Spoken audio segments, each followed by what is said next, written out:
Nah, kita yang mengaku berthalabul ilmi, mempelajari manhaj salaf terutamanya, mempelajari as-sunnah, kitabullah dan sunnah, harusnya lebih lagi seperti itu. Rasa peduli kita sama muslim, rasa peduli kita sama ikhwah lebih dari mereka. Karena apa? Karena kita mempelajari ilmu. Mempelajari apa? Mempelajari fikih, mempelajari bab janais nanti. Kita harus lebih itu ya ikhwah. Lalu yang kedua, latar belakang yang terbentuknya Rukum As-Sunnah ini, kekhawatiran kita jemaah sekalian, apabila ada ikhwah yang mungkin ikhwah itu nggak ngajinya cuman nggak terkenal ya, sudah lama tapi kita nggak kenal karena nggak kenalan. Walaupun ngaji itu ketemu muka saja kenal begitu. Ketika dikabarkan dalam grup ikhwah ini namanya ini meninggal, yang datang itu berapa? 5 orang, 6 orang. Sudah nggak tahlilan, nggak yasinan di tempatnya. Nggak ada teman, terasing guroba. Lalu apa masyarakatnya bilang gini? Itulah temannya nggak ada kan sekarang kan? Hanya berapa? 5 orang, 6 orang. Sudah nggak tahlilan, nggak yasinan. Yang ngiringi jenazah sedikit teman-temannya. Mereka jadi tambah apa? Tambah besar kepala terhadap sunnah, ya kan? Iya. Maka inilah kekhawatiran kita ya ikhwah. Selama ini kita kurang sila ukhuwahnya, kita kurang bertemunya. Masing-masing masjid ini yang ngaji masjid itu, ya. Masjid ini ya masjid ini, ustadz ini kita semua hilangkan itu sifat asobiyah. Ya, kita hilangkan sifat kita rasa taklid muqallid kita kepada ustaz-ustaz kita hilangkan. Kita hilangkan semua perbedaan itu, yuk kita sama-sama berkumpul merumuskan suatu wadah yang dimana wadah ini bermanfaat untuk kita semua. Kita punya wadah, kita sama-sama besarkan wadah ini. Rukun kematian As-Sunnah Bandar Lampung ini. Dengan harapan apa ya ikhwah? Ya dengan harapan apabila kita wafat nanti, yang mengurusi jenazah kita orang-orang berilmu, yang paham ilmu fikih, bab janais, bukan orang-orang yang itu yang tanda kutip tadi, asal-asalan, yang tidak mengerti ilmu fikih. Bahkan mohon maaf ya, di sebagian masyarakat kita masih tradisional itu ya. Itu banyak sekali kalau saya lihat itu masalah bid'ah-bid'ahnya itu masih banyak. Jadi mengangkat jenazah ya dibacain Al-Fatihah selangkah, baca lagi Al-Fatihah, itu terlalu ribet. Bahkan diazanin.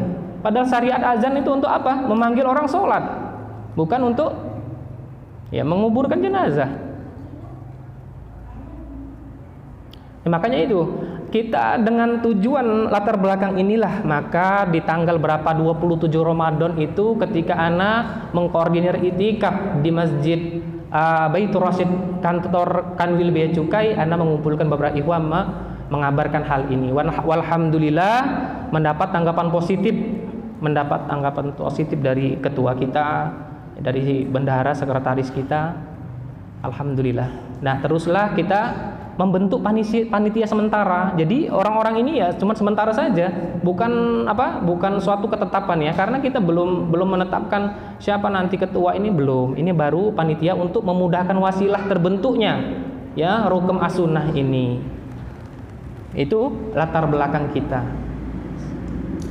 Jadi dengan itulah kita membentuk. Ini sebenarnya hanya ide dan guliran saja.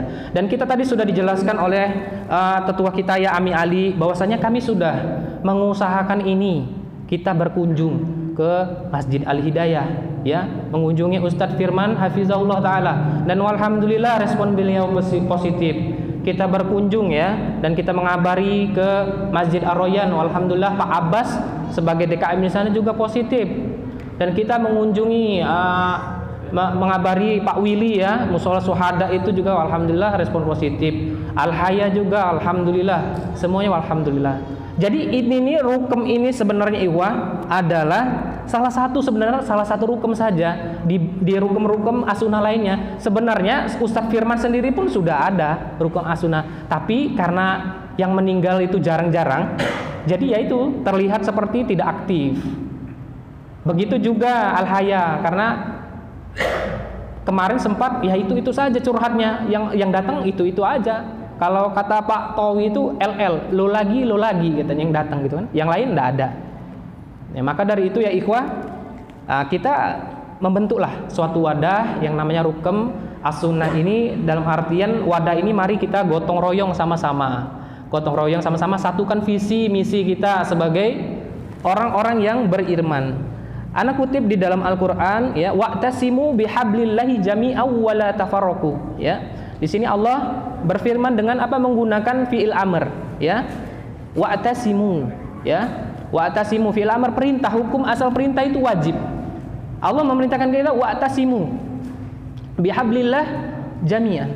Berpegang teguhlah kalian pada tali habl, tali Allah, tali agama Allah, Alkitab was sunnah.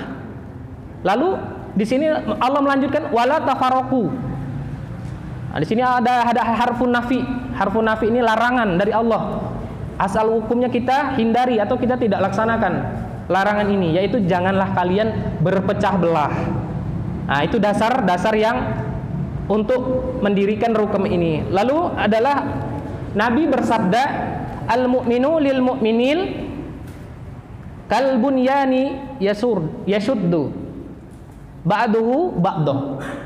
Jadi permisalan seorang mukmin itu, kata Rasul, apabila salah satu bagian tubuh yang lain sakit, misal kepala kita sakit, maka yang lain itu juga akan merasa sakit ya ikhwah.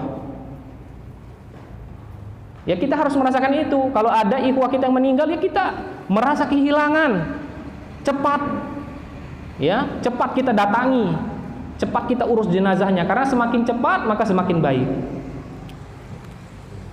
Lalu kata Rasulullah sallallahu alaihi wasallam, hakul muslim alal muslim sittun. Ya. Bainahu, yang terakhir maksudnya wa iza mata fatba'ah. Apabila dia wafat maka iringilah jenazahnya. Ya, maka ini ya ikhwah, dengan dalil-dalil ini kita bismillah kita bentuk ya, kita bentuk sementara Rukem As-Sunnah ini. Nah, itulah jadi tujuan kami yang pertama adalah mengumpulkan para ikhwah sekalian itu. Sebenarnya ini loh pendapat kami ikhwah. Kami ingin bentuk Rukem As-Sunnah. Bagaimana kalian? Apakah kalian mendukung? Kalau kalian mendukung, gulirkan ide-ide. Apa yang ide-ide yang membangun itu? Gulirkan ide-ide kita. Ide-ide apa yang membangun, yang membuat kita itu satu, ya, jamaah Muslim satu. Tidak terpartai-partai, tidak terhisbi-hisbi, tidak terkelompok-kelompok. Jadi jangan yang wafat, itu mah masjid sana gitu, enggak datang. Dosa ini. Hakul muslim alal muslim ini. Rasulullah SAW bersabda seperti ini. Apabila Rasul berkata, Allah berkata sami'na wa ata'na, kami dengar dan kami taati. Bukan sami'na wa asoina, kami dengar dan kami ingkari atau durhakai. Ini sifat orang muslim itu sami'na wa ata'na. Nah, lalu pendahuluannya bahwasanya Rukem As-Sunnah ini ya perkumpulan antara kita para ikhwah sekota Bandar Lampung. Jadi sekretariat sementara di rumah Ami Ali ya, Ami Ali Al-Irsyad ini orang Arab ini. Nah, itu Ami Ali senior kita ini. Jadi ya nama terbentuklah Rukem As-Sunnah Kota Bandar Lampung, berdiri tahun 2023 ini ya, sekretariatnya sementara di rumah Ami Ali. Landasan hukumnya tadi ya, kita berlandaskan syariat Islam ya. Kita berlandaskan syariat Islam. Lalu kita menjunjung tinggi kerukunan bersama, musyawarah bersama dalam menetapkan Rukem As-Sunnah ini. Berlandaskan Al-Qur'an dan Sunnah ila fahmi sahabat, ya. Terus adapun prinsip Rukem As-Sunnah ini yang pertama adalah kita saling bertakziah nanti, ya, saling bertakziah apabila terjadi kematian di dalam anggota-anggota grup itu ada yang meninggal, kita cepat respon kita, ya. Kita menginginkan pahala beberapa kirot ya dari Allah Subhanahu wa taala. Kita menginginkan kebaikan demi kebaikan untuk kaum muslimin. Jangan lagi kita dengar satu orang, 5 orang. Kasihan kita. Saudara kita yang ngaji itu, yang tergerobak itu, yang terasing itu, kasihan. Dia berharap kepada kita ya ikhwah. Apabila ia wafat, kita inilah yang memandikan, yang datang rame. Kalau kita punya power, kekuatan, itu jadi dakwah kita loh. Iya, jadi dakwah. Masya Allah, ini gimana ngajinya Pak? Ngajinya di sini gitu ya. Dilihat, terbuka pintu dakwah kita dengan kita diurus secara sunnah ini. Lalu kita saling bermusyawarah, kalau ada apa-apa berjamaah. Ya, insya Allah ini wadah ini tidak ada motif apapun kecuali ilallah. Berharap apa? Berharap pahala dari Allah. Tidak ada motif lain, tidak ada motif ngumpulin jemaah, enggak. Kita ini sudah terpecah belah. Kajian sini, kajian situ sudah capek kita. Pecah sini sudah capek. Mari yuk kita satu wadah, kita usahakan wadah ini ilallah. Berharap pahala dari Allah semata, bukan motif lainnya. Lalu kita melaksanakan apa? Hukum fardu kifayah. Ya, fardu kifayah. Jadi kita jangan kebalik, ini tablik akbar rame sekali. Ya. Tablik akbar Ustadz ini rame, tapi ketika ibu kita meninggal, 1 orang 2 orang, harusnya terbalik ini. Coba yang tablik akbar tuh datang tempat orang meninggal itu, luar biasa itu.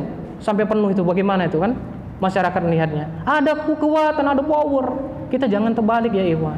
Skala prioritas, fikih prioritas itu yang kita ini kan. Hakul muslim ala muslim ini, ya kan? Lalu setelah itu fungsi rukun as-sunnah ini ya, selain nanti berkewajiban mengurus jenazah secara terorganisir dan berjamaah serta amanah, itu fungsinya. Berpedoman teguh pada syariat Islam, Al-Quran, Sunnah, ila fahmi sahabat. Mengapa ila fahmi sahabat? Karena para sahabatlah ya jalan yang selamat. Itu jalan yang selamat. Itu beda kita. Kalau Al-Quran dan Sunnah aja banyak penafsiran. Tapi kalau sudah memasuki illa fahmi sahabat, artinya apa? Menurut pemahaman sahabat, maka ini selamat. Inilah ihdinas siratal mustaqim. Tafsir di dalam surat Al-Fatihah yang kita baca itu, illa fahmi sahabat, sesuai dengan pahaman sahabat. Karena banyak paham-paham lain di luar Islam yang mengaku Al-Quran dan Sunnah, tapi tidak memakai praktek sebagaimana para sahabat ya beragama. Dan komitmen kita adalah menjauhi segala bid'ah kematian. Nah, itu komitmen kita. Jadi itu beda kita dengan ya mungkin rukun-rukun yang lainnya ya yang masih tidak konsen dalam hal ini. Nah, untuk mencapai tujuan rukun kita itu ya ikhwah, maka yang pertama kali dilakukan pendataan jemaah. Jadi pendataan ini perlu. Nanti makanya tadi kita bilang KTP, fotokopi KTP itu yang serius kirim ya ke sekretaris kita nanti. Nah, lalu setelah itu kita nggak bakal bisa melaksanakan rukun as-sunnah ini terselenggara dengan baik kalau nggak ada dana. Dari mana dana? Dia dari anggota. Kita nanti ada iuran wajib. Iuran wajib itu untuk apa? Untuk keluarga yang tertimpa bencana, untuk beli kain kapan, ya, untuk beli sabun, untuk beli daun bidara, untuk peralatan. Nah, nanti setelah ini maka kita mintakan iuran wajib per bulan. Ya, per bulan itu insya Allah dengan dana yang meringankan para jemaah ini, tidak terlalu besar. Lalu dengan terbentuknya rukun ini mengikat kembali tali yang telah tercerai-berai tadi, kita ikat dengan satu jemaah ya, satu jemaah muslimin yang saling tolong menolong ya, tolong menolong dalam kebenaran dan kebaikan, dan saling menasihati dalam kesabaran. Jadi setelah itu, setelah rukun ini nanti terbentuk, ini yang daftar ini, maka semuanya wajib ikut daurah fikih janais. Wajib ikut fikih janais. Biar apa? Ya biar paham, biar bisa mandiin. Bagaimana cara mandiin jenazah, bagaimana cara mengkafani jenazah, ya, bagaimana cara mengimami atau memimpin sholat jenazah, bagaimana cara menguburkan sesuai sunnah. Nah, ini harus ikut fikih janais. Wajib. Karena menuntut ilmu itu untuk apa? Mengangkat kebodohan yang tadinya bodoh jadi berilmu. Maka ini wajib nanti. Nanti setelah daurah ini maka kita akan rancangkan pendidikan atau taklim atau daurah fikih janais yang akan diisi siapa? Oleh ustaz-ustaz kita, ustaz-ustaz sunnah ya. Ustaz-ustaz sunnah yang mempunyai ilmu dalam hal ini. Insyaallah. Lalu kata ikhwah, loh, kok itu para ikhwah kok bentuk-bentuk rukem? Nah, kan itu kan kok berani bentuk-bentuk jemaah baru atau organisasi baru? Emang siapa ustadznya yang yang menjadi penasehat? Ya ada, kita nggak mungkin berani kalau nggak minta izin restu dulu dari ustadz. Siapa ustadznya? Ustadz Firman Ansori ya, alumnus Al-Furqan. Lalu ustadz siapa? Ustadz Abu Hanif juga alumnus Al-Furqan. Siapa lagi? Ustadz Yahya, alumnus mana? Alumnus Yaman, Sihar, ya dari Yaman. Nah, itulah 3 ustadz. Kenapa nggak usah ustadz yang lain? Ya, kita tentunya ini kan masih berjalan baru, Ya, enggak semua tuh langsung terbentuk, enggak. Kita butuh proses ya ikhwah. Ya ini kan ini baru gagasan loh, belum terbentuk sempurna. Ini baru gagasan saja. Semua mudah-mudahan anak harapkan semua jemaah di sini satu suara. Satu suara yang untuk ini tolong menolong dalam kebaikan. Ya mungkin itu kurang lebihnya ikhwah. Dan satu lagi ikhwah, untuk teknis ini insya Allah anak akan sampaikan. Yang pertama, untuk kita di dalam rukem ini maka akan kita bentuk dari ikhwah sekalian ini unit reaksi cepat. Unit reaksi cepat ini maksudnya apa? Jadi ketika ada salah satu ikhwah yang wafat, itu langsung tim itu bergerak ke rumah duka, tanya sama ahli musibah, ini mau dikuburkan jam berapa? Mau diurus mayatnya jam berapa? Itu harus cepat. Harus cepat juga diumumkan di grup. Ini nanti akan disolatkan jam segini, jam segini. Itu semua terkoordinasi. Saling kerjasama kita mengabarkan ini. Nah, syarat untuk menjadi tim unit reaksi cepat dalam pemulasaran jenazah ini, maka dibutuhkan para ikhwah yang tidak terikat dengan badan usaha manapun. Jadi jangan bekerja di suatu perusahaan, ya ini tentu pasti menyulitkan. Nanti kami minta keikhlasan para ikhwah. Yuk, siapa yang berani, ya, berani menjadi tim reaksi cepat. Nah, itu nanti kita akan meminta pada para ikhwah untuk bersedia. Tentunya ini wajib dia belajar fikih janais. Sampai mengerti, kita diajarkan sama para ustadz, tanya yang nggak tahu, sedetil-detilnya catat bila perlu, catat praktek. Karena fikih janais itu bukan pelajaran teori, enggak, pelajaran praktek. Kita nanti praktek. Nah lalu insya Allah kalau kita banyak, sebenarnya 80 orang di dalam satu grup, dan hadir mungkin ya nggak sampai berapa persen ya, tapi alhamdulillah enggak apa-apa, ini suatu nikmat yang besar. Mudah-mudahan kepada para ikhwah yang belum datang, ya Allah beri kemudahan untuk datang selanjutnya, itu mengikuti daurah, minimal dia dapat ilmu fikih janais. Dan saya harapkan dan anak harapkan nanti tim ORC ini nanti kita akan bentuk. Kami mohon sekali kesediaan para jemaah, siapa yang sanggup minimal 10 orang dari ikhwah yang kumpul ini. Siapa yang sanggup, yang mau mendaftarkan diri, ayo kita daftar. Bersama-sama kita membentuk tim ORC agar tugas fungsi tupoksinya terlaksana dengan baik. Ya, jadi makanya ORC ini harus belajar, wajib datang daurah janais sampai paham. Itu ya para jemaah.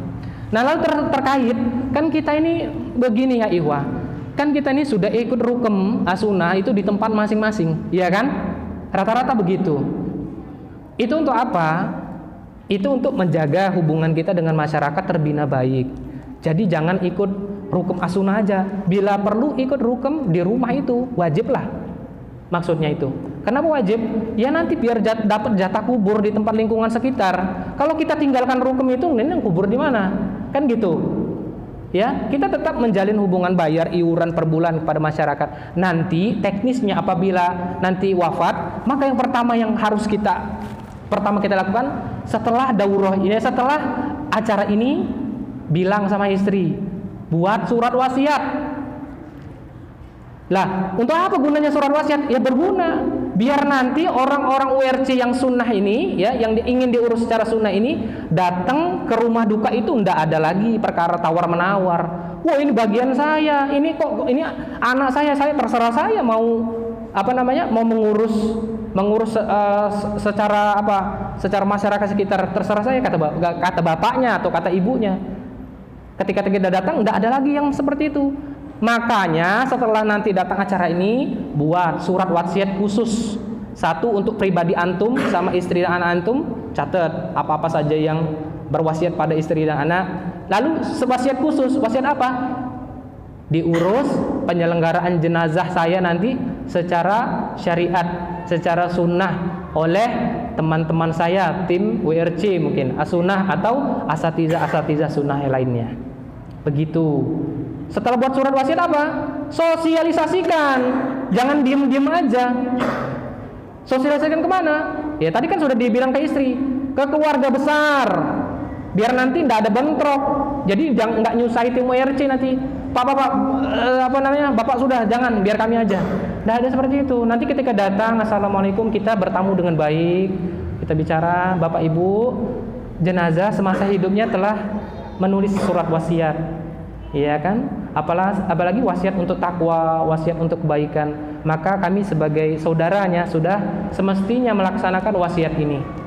Sudah semestinya melaksanakan wasiat ini. Ya, jadi tadi setelah kita tulis wasiat, kita sosialisasikan kepada keluarga besar. Ya mungkin kita maklum, mungkin kitanya saja yang ngaji sunnah, mungkin ada beberapa di antara kita atau ibunya yang belum ngaji atau bapak yang belum ngaji, ya tentu pasti ada perbedaan. Tapi bagaimana cara kita mensosialisasikan secara baik, secara jelas, nah itu.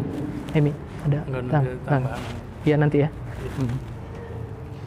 Jadi tadi itu mengenai insya Allah nanti kita buatkan juga sebuah bitokoh ya, sebuah kartu anggota Rukum As-Sunnah ini. Insya Allah itu nanti teknisnya ya untuk ke depan. Terus tadi data jemaah sudah terkait penyelenggaraan ya daurah jenazah itu insya Allah nanti kita umumkan di grup untuk selanjutnya. Tapi ya ikhwah sekalian, barangkali ini tidak terbentuk ya Rukum As-Sunnah ini bukan hanya inisiatif siapa di antara kita, bukan, tapi ini harus jadi inisiatif kita semua, harus menjadi gotongan kita semua, harus menjadi rasa prihatin kita semua. Itu yang harus kita pikirkan. Maka dari itu kurang afdol apabila Rukum ini menutup diri dari usulan-usulan dan pendapat ikhwah lainnya. Untuk itu kami berharap apapun ide kami akan catat, apapun ide-ide usulan-usulan yang sifat membangun, insya Allah kita akan musyawarahkan di sini. Ya, karena perintah Allah adalah bermusyawarah, itu perintah Allah dalam Al-Quran. Mungkin ada tambahan dari Ami Ali, cukup dari ana. Wabillahi taufiq wal hidayah. Wassalamualaikum warahmatullahi wabarakatuh. Waalaikumsalam warahmatullahi wabarakatuh. Jadi ikhwan kita semua, insya Allah dalam hal ini insya Allah ada kebaikan buat kita semua, karena sebagaimana